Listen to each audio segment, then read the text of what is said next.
Why do some people remain stuck and struggle while others rise and conquer? What invisible force holds you back from breaking free of hardship? Is it fate or something deeper, a choice you make every day? Every morning, millions wake up repeating the same mistakes. They give their power away without knowing it. They blame others, crave instant pleasure, and surrender their peace to fleeting emotions. This is the silent trap many fall into, a prison of the mind. Think about it. When was the last time you caught yourself worrying over what you cannot control? When did you last act impulsively, only to regret it later? These small moments are the very steps that build a life of poverty, not just of money, but of spirit. Welcome to Book Boost, your gateway to wisdom that changes lives. Here, we don't just talk about success, we uncover the roots of true freedom. If you want to break the chains of helplessness, this journey is for you. Remember to like, comment, share, and subscribe now. Your future self will thank you. The great Stoics taught us that poverty begins not outside but inside. Marcus Aurelius said, "You have power over your mind, not outside events." Realize this, and you will find strength. Poverty is not simply a lack of wealth. It is a state of the soul enslaved by destructive emotions like fear, envy, and impatience. The poor mind reacts, the wise mind responds. When you lose control over your feelings, you lose control over your life. The poor chase what they don't have and forget what they already own, the power to remain calm, to decide, and to act wisely. Today, we begin to see through illusions. We start to strip away the habits that keep us poor. It won't be easy. It demands self-control, endurance, and relentless courage. But once you master your inner world, no external circumstance can hold you down. Please drop down your one thought on believe in yourself in the comments. Let's build a community where we rise together. How the mind of the poor becomes their master. We often say that poverty is about money, but the truth is far deeper. Poverty begins long before the lack of coins or possessions. It begins when the mind surrenders its power. When the thoughts that run through us become chains rather than wings, that is when poverty truly takes hold. Look closely at your own mind. What thoughts do you entertain when things go wrong? What stories do you tell yourself when you feel powerless? The poor mind is one that believes it is a victim, trapped by circumstance, waiting for luck or fate to change its course. It clings to excuses and fears, always looking outside itself for answers. But consider this, the mind that is free is not born so. It is forged by discipline and courage. The ancient philosopher Epictetus said, "It's not what happens to you, but how you react to it that matters." This is the foundation. When you let your mind be ruled by every passing emotion, you lose control of your life. You become a prisoner to anger, envy, and despair. The poor mind is distracted. It chases illusions, quick fixes, easy gains, empty pleasures. It confuses noise for meaning and busyness for progress. It looks for happiness in things that are fleeting and outside of itself. Yet, true wealth begins by turning inward. We must learn to observe our thoughts as if from a distance. Not every feeling needs to become action. Not every worry deserves attention. Marcus Aurelius advised, if you are distressed by anything external, the pain is not due to the thing itself, but to your estimate of it. In this you have the power to revoke at any moment. This power, the power to choose how to perceive and react, is the key to escaping poverty of mind. When you allow destructive emotions to control you, you are weak. When you respond with reason and calm, you become strong. Strength is not the absence of difficulty, but the mastery over your own reactions. The poor mind is ruled by immediate impulses. The wise mind pauses, reflects, and chooses. Look around you. How many people do you see stuck in endless cycles of blame and regret? They believe their situation defines them. But you must understand, your situation is only as strong as the mind that faces it. Two people can live in the same hardship, but one will rise and the other will fall. The difference is the mind. Wealth is not just gold or land. It is the serenity of a mind that cannot be shaken. It is the freedom from fear and anger. It is the courage to stand firm when everything around you crumbles. The poor mind is like a ship tossed by every wave. The strong mind is the captain who steers through the storm. Ask yourself, are you feeding the voice inside that says, "I can't"? Or are you nurturing the voice that says, "I will endure"? The poor mind whispers doubts and excuses. The strong mind speaks of action and responsibility. This does not mean life will become easy. The Stoics never promised a life free of pain or loss. What they promised is a life where pain does not destroy you, where loss does not break you. It is a life where your inner fortress stands unshaken. This inner fortress is built daily by choice. Each moment you decide not to react with anger but with patience, you lay a stone. Each time you refuse to envy another's success and instead focus on your own growth, you strengthen the walls. Each moment you accept what you cannot change and work hard on what you can, you add another layer of protection. The poor mind often sees itself as weak and powerless. This is a lie. Strength is within all of us. But it requires discipline to awaken it. Discipline to say no to distractions. Discipline to overcome laziness. Discipline to control your own emotions. Seneca, one of the great Stoics, said, "It is not the man who has too little, but the man who craves more, that is poor." Poverty is desire without control. It is a hunger that can never be satisfied. But when you find contentment inside, you are rich beyond measure. The mind of the poor is restless, never at peace. It looks for approval and validation from others because it does not trust itself. It fears failure and avoids risk because it has not yet learned that failure is a lesson, not a defeat. The wise mind embraces challenges.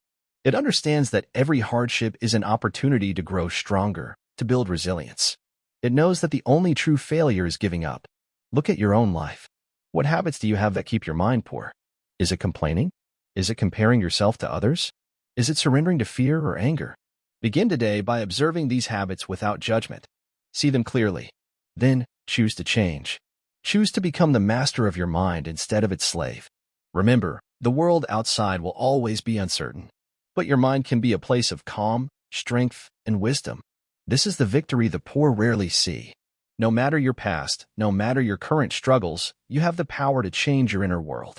That power is the greatest wealth anyone can possess. When your mind is free, you are free.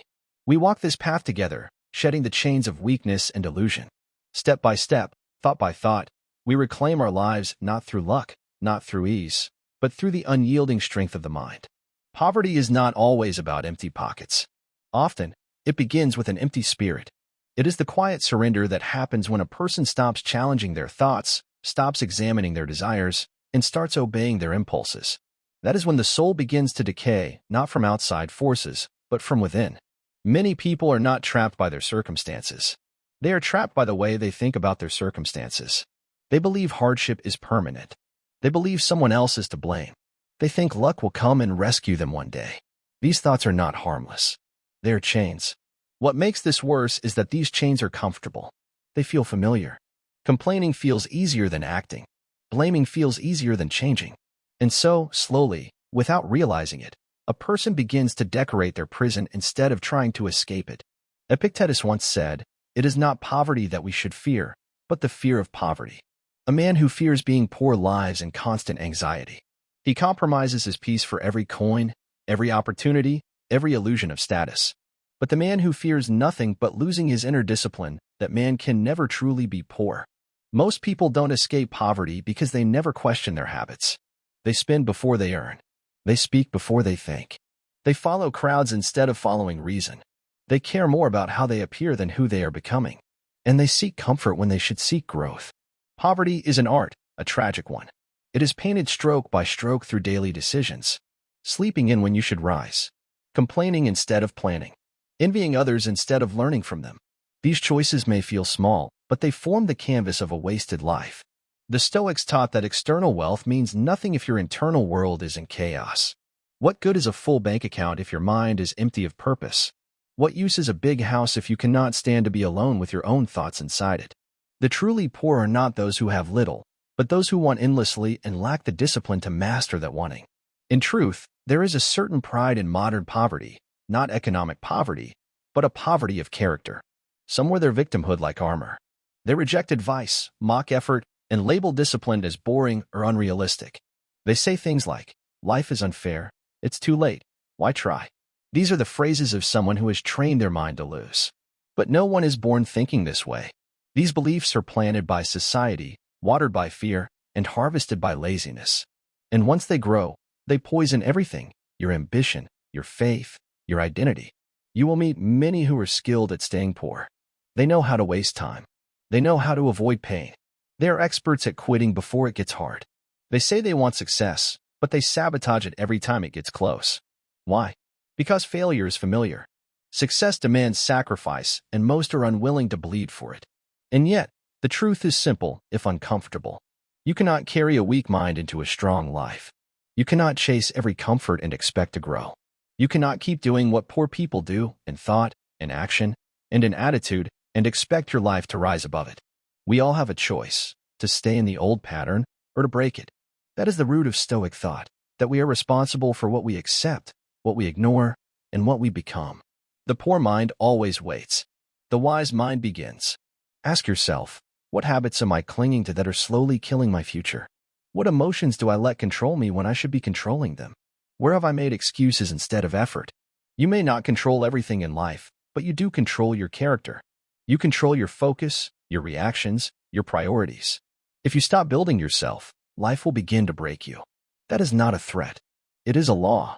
Seneca warned us, it is not because things are difficult that we do not dare. It is because we do not dare that they are difficult. Most never escape poverty because they never dare to. They live in fear of what might go wrong, instead of acting with faith in what might go right. You must become uncomfortable with ease. You must grow tired of your own excuses. You must look at yourself with brutal honesty and say, I've had enough. Not in anger, not in self-hate, but with resolve, with discipline, with a new kind of respect for yourself. When you stop doing what poor people do, mentally, emotionally, spiritually, your life begins to change. Not overnight, not all at once, but steadily, with every act of self-control, every decision to endure, every moment you remain silent when chaos calls you to react. This is the path, not a quick one, not a glamorous one, but it is the only one that leads to peace, to strength, to freedom. We are not called to imitate the world, but to rise above it. To be poor in possessions, perhaps, but never in principles. In this world, the ones who rise are not the loudest, nor the most talented. They are the ones who master themselves when the world tempts them to fall apart. This is not luck. This is not magic. This is discipline forged daily in silence. And that is why most never escape poverty. They never begin. The true enemy is not poverty outside, but the poverty inside. This inner beggar whispers lies and doubts, keeps us chained in weakness and fear. It steals our peace and fills our mind with endless wants and complaints. To become truly wealthy, we must first burn that beggar within. Look around. The world is full of distractions that feed this inner poverty. The voice of instant gratification, the hunger for approval, the endless desire for things that do not last. These are traps designed to keep us small and powerless. But there is another way, a way chosen by those who seek strength in themselves rather than comfort in possessions. The ancient Stoics knew this well. They taught that real wealth is freedom from destructive emotions, freedom from anger, envy, and despair. They said that poverty of spirit is worse than poverty of gold, because the latter can be changed, while the former enslaves forever. When we burn the beggar within, we stop begging for life's mercy. We become masters of ourselves. This process begins with a simple but powerful choice, to no longer accept weakness as our identity. The beggar inside thrives on excuses, I cannot, I am not enough, the world is against me. But these are chains forged in the fires of fear, not truths written by reality. When we question these beliefs, we strip the beggar of its power. To burn this inner beggar means to see clearly the difference between what we control and what we do not. It means embracing hardship as a teacher, not a punishment. Marcus Aurelius said, the impediment to action advances action. What stands in the way becomes the way. The poor mind shrinks from difficulty, the strong mind uses it to grow. Every struggle you face is an opportunity to build the fortress of your soul. Do not run from discomfort. Meet it with calm and courage. When anger rises, do not act on it. Observe it, understand it, and let it pass. When envy claws at you, remember that the only true wealth is found in virtue and wisdom, not possessions or status. The beggar within also feeds on distractions, empty pleasures, mindless consumption, and shallow relationships. These things pull you away from your true self. The Stoic path calls for simplicity and focus. Remove what does not serve your growth. Find joy in discipline, and peace in acceptance. This is not about denying life's gifts, but about understanding their place. A Stoic does not shun comfort, but refuses to be ruled by it. When your sense of worth depends on things outside you, you are a slave. When your worth is rooted in your character, no storm can shake you. Practice daily the art of self-control. Notice your thoughts and feelings without becoming them. Train your mind to choose reason over reaction. Seneca said, we suffer more often in imagination than in reality. Many fears and worries exist only because we give them life with our attention. Burning the beggar within is an ongoing battle. It requires patience, persistence, and humility. You will stumble. You will be tempted to return to old habits. But every time you choose to stand firm, you strengthen the walls of your inner fortress. Remember, the beggar inside is just a part of you, not the whole. You have the power to change the story you tell yourself. Choose to see yourself as a warrior, a philosopher, a person who builds wealth in the only place that matters, your soul. True inner wealth transforms how you face the world. It brings calm in chaos, clarity in confusion, and strength in weakness. With this wealth, no poverty can touch you. No external hardship can break you. So, burn the beggar within. Destroy the lies that tell you you are weak.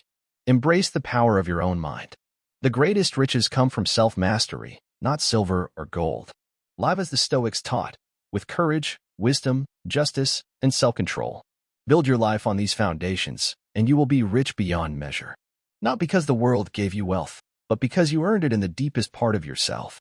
This is the true path to freedom. This is the blueprint of inner wealth. And it begins now, in this moment, with the choice to stop begging and start building.